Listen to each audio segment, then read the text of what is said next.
Bom, eu sou o Vitor. Oi, Vitor! Tá. Eu vou falar sobre um livro que eu estou lendo agora, chamado 59 Segundos, indicação do André Carlucci. Então, a ideia do livro é muito louca, na verdade. Ele começou com o Carlucci, que é um baita amigo meu, que é basicamente um cético ortodoxo e que me indicou um livro que ele estava lendo sobre essa coisa toda de autoajuda. Então, lá em Floripa a gente falou sobre felicidade no trabalho com o Abbatzler, e dentro dessa história toda de felicidade no trabalho, um cara criou um livro olhando para tudo que você já ouviu falar sobre autoajuda e sobre felicidade e o que a ciência tem a dizer sobre isso. Então é simples, imagina todo o blá blá blá que você já ouviu em livros de autoajuda e será que eles realmente funcionam? Então a ideia do livro 59 Segundos é olhar para mitos e falácias relacionadas a uma série de temas em que felicidade está envolvida e olhar para artigos científicos, olhar para experimentos científicos que já foram feitos sobre o tema. O livro começa falando sobre felicidade. E cara, sobre felicidade, a gente pode falar o seguinte, se você pega um livro de autoajuda lá, Paulo Coelho da vida, você vai ouvir o pessoal dizendo que, por exemplo, você quer efetivamente alcançar o sucesso na vida, ser feliz, você precisa imaginar. Então imagina você ganhando uma loteria, morando numa ilha paradisíaca, imagina você tendo a namorada dos seus sonhos, o carro do ano. O segredo. Putz, o segredo. E o livro efetivamente olha para isso e diz bullshit. Ele cita vários artigos científicos que tentaram repetir essa ideia toda do segredo e qual foi o resultado final para os participantes das pesquisas. Então ele começa falando, cara, felicidade não é você imaginar uma vida maravilhosa que você vai ter. Muito pelo contrário, no momento em que você começa a imaginar uma vida maravilhosa, você gera em si mesmo insatisfação, né? Você começa a olhar para a tua vida de uma maneira muito mais pessimista, quer dizer, você não está naquele ponto de ser milionário com uma casa no Caribe, e isso na verdade gera o resultado totalmente oposto, né? E é muito louco isso. Por quê? É você olhar porque tem um monte de livro de autoajuda e ver que na verdade não funciona. E nada disso funciona. Toda vez que você começa a imaginar a sua vida como sendo maravilhosa, na verdade o que você está gerando em si mesmo é uma sensação de insatisfação e gerando uma expectativa que não consegue ser cumprida. E isso gera o que gera o sentimento oposto. Então ele fala, o que cientificamente funciona do ponto de vista de felicidade?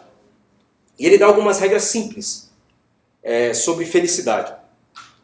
E ele fala que para você ser feliz no teu trabalho, você ser feliz na sua vida, você basicamente precisa de um trabalho diário de revisão do que você está fazendo. Então ele cita, por exemplo, artigos científicos que olham para quando você faz uma boa ação, né? Qual que é o estado de felicidade das pessoas, de satisfação das pessoas quando você faz uma boa ação, quer dizer, quando você doa dinheiro, quando você ajuda uma pessoa na rua, quando você ajuda um desconhecido.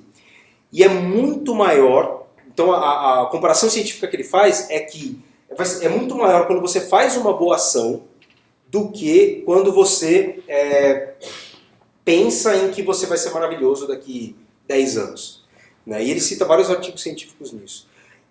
Depois de falar sobre felicidade, então ele fala assim, você quer ser feliz na vida, você precisa todo dia olhar para o seu dia e ver aquelas coisas que aconteceram de boas no seu dia. Por exemplo, você achou uma vaga do estacionamento, você conseguiu fazer o teu build passar, você de repente estava pensando em fazer alguma coisa e efetivamente conseguiu fazer ela funcionar. Isso vai fazer com que você se torne efetivamente mais feliz.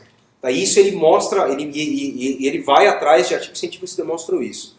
A outra coisa que ele começa a falar sobre felicidade é aquela história de que eu estou deprimido, então eu vou no shopping fazer compras. Né? E isso vai me trazer felicidade. Mentira. Totalmente mentira e gera um resultado totalmente oposto. Quando você gasta o seu dinheiro em bens materiais, o que você gera é frustração. Por quê? Você olha para aquele bem, ele gera uma satisfação momentânea do que você acabou de gastar dinheiro, só que aquele bem, ele deprecia. E isso gera uma insatisfação. Então o teu resultado, no final das contas, é pior.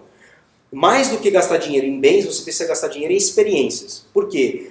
Com experiências, por exemplo, você pagar uma viagem cara, mais pra frente, interessante isso, mas o teu cérebro vai olhar para aquela experiência com melhores olhos. Mesmo que a tua viagem tenha sido um puta perrengue, quando você relembrar essa experiência, você vai ter boas memórias. E isso vai ficar mais feliz. Desse jeito você vai ficar mais feliz. E é muito louco isso, né? Então ele fala assim, você quer comprar felicidade? Para você comprar felicidade, o que você precisa fazer é comprar experiências. E aí você vai ser feliz. Não compra um carro novo, não compra um notebook novo. Compra experiências. Em cima disso, ele fala sobre, que é o que eu vi, que eu achei o mais interessante que eu vou tentar falar no final, que é como você consegue fazer a melhor entrevista da sua vida. Então você vai fazer uma entrevista. E ele olhou para artigos científicos sobre entrevistas e qual que é o melhor resultado que você pode ter para conseguir um emprego dos seus sonhos. Então ele fala o seguinte, você acha que você precisa ter uma formação maravilhosa e você precisa ter todas as habilidades para aquele trabalho? E se você tiver tudo isso, se você for puta profissional técnico, você vai conseguir um trabalho dos seus sonhos? Mentira, não vai. E então o que ele fez? Ele olhou para uma série de... Ele acompanhou, né, mostra artigos que acompanharam uma série de entrevistas de candidatos e quais foram as características mais comuns para conseguir a vaga. Né? E nenhum dos casos é você ser o profissional mais qualificado para a vaga. Ele encontrou uma imensa correlação entre o entrevistador gostar de você ser uma pessoa agradável e você conseguir a vaga. Significa o quê? Ele cria uma regrinha. Você quer conseguir o emprego dos seus sonhos? Você precisa, primeiro, ser uma pessoa agradável. Isso significa o quê? Ele dá uma série de relações. Manter contato visual com o entrevistador. Isso faz com que você consiga estabelecer uma conexão com a pessoa mais próxima. Você precisa, de certa forma, falar sobre assuntos que interessam o entrevistador e você, para que você consiga estabelecer uma comunicação mais rica. E aí ele faz um experimento muito louco. Ele pega um cara, uma pessoa comum, um profissional qualquer, e esse profissional fala sobre a vida dele. Né? Esse profissional tem um fato... Eles pegam dois profissionais. O primeiro, ele largou a faculdade porque ele não conseguia acompanhar a faculdade porque ele tinha um trabalho de barman. Né? Então imagina um cara que está fazendo ciência da computação e de repente largou porque ele tinha um trabalho de barman. Isso é um fato teoricamente negativo se ele está aplicando para uma vaga de desenvolvedor de software. Eles filmaram esse cara descrevendo o trabalho e apresentaram para uma série de entrevistadores com a intenção de dizer, cara, o quanto você acha que esse profissional é qualificado. Eles pegaram esse vídeo e editaram. O cara falava sobre esse ponto negativo de largar a faculdade porque arrumou um outro emprego no início ou no final. E eles identificaram uma correlação gigantesca entre o cara falar sobre o ponto negativo no início da entrevista, muito mais do que no final. Então se ele falar no início, e a correlação que eles encontraram foi, se você falar dos pontos negativos seus no início da entrevista, isso apresenta uma característica de abertura, quer dizer, você é uma pessoa que reconhece os seus erros primeiro, e isso é visto com bons olhos por todos os entrevistadores. A outra pessoa que eles falam, então assim, se você tiver numa entrevista, se você falar sobre as coisas ruins, fala primeiro. A outra questão é sobre pessoas que conseguiram, por exemplo, um prêmio. Né? E eles fizeram a mesma coisa sobre o início da entrevista e o final da entrevista. Para aquelas pessoas que falavam sobre o prêmio no final da entrevista, elas tinham sempre um resultado maior. Por quê? Aquela pessoa que fala primeiro sobre os prêmios dela é vista como uma pessoa arrogante. E ela normalmente ela é qualificada de maneira inferior do que aquela pessoa que fala sobre os ganhos dela no final da entrevista.